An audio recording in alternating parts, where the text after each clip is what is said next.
국민의힘 김기현 신임 대표는 내일 사무총장 등 핵심 당직 인선을 발표할 예정입니다. 더불어민주당 이재명 대표는 경기지사 시절 측근의 사망을 둘러싼 논란에 대한 수습책을 고심 중이지만 당내 여진은 가라앉지 않고 있습니다. 취재기자 연결해서 자세한 내용 들어봅니다. 권남기 기자. 네, 국회입니다.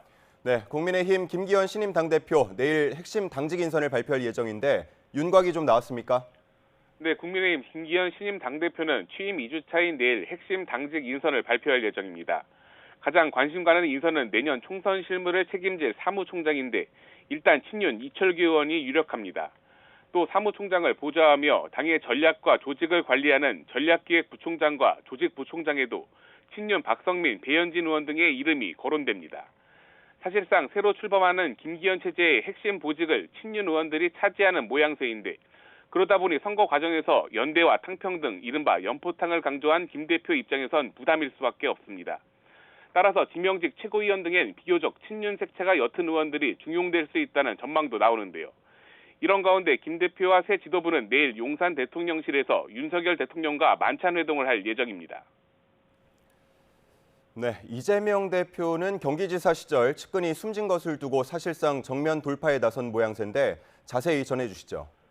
네, 이재명 대표는 경기지사 시절 측근 사망 이후에도 공개 장애 집회에 참석하는 등 이틀 연속 돌파 의지를 드러냈습니다. 그제는 검찰의 미친 칼질을 절대 용서할 수 없다고 맹비난한 뒤 빈소를 조문했고 어제는 정부의 강제동원 해법 규탄 집회에 참석해 대한민국이 분노한다며 윤석열 정부 비판을 이어갔습니다.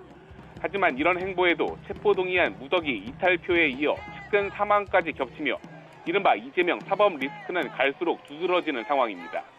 여기에 앞서 이 대표의 퇴진을 언급했던 비명계가 다시금 공개 반발에 나설 가능성도 제기되면서 이 대표가 이를 달래기 위해 당내 인적 쇄신에 나설 수 있다는 관측도 나옵니다.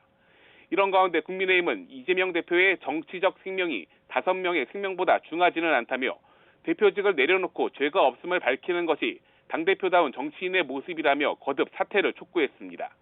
지금까지 국회에서 YTN 권남기입니다.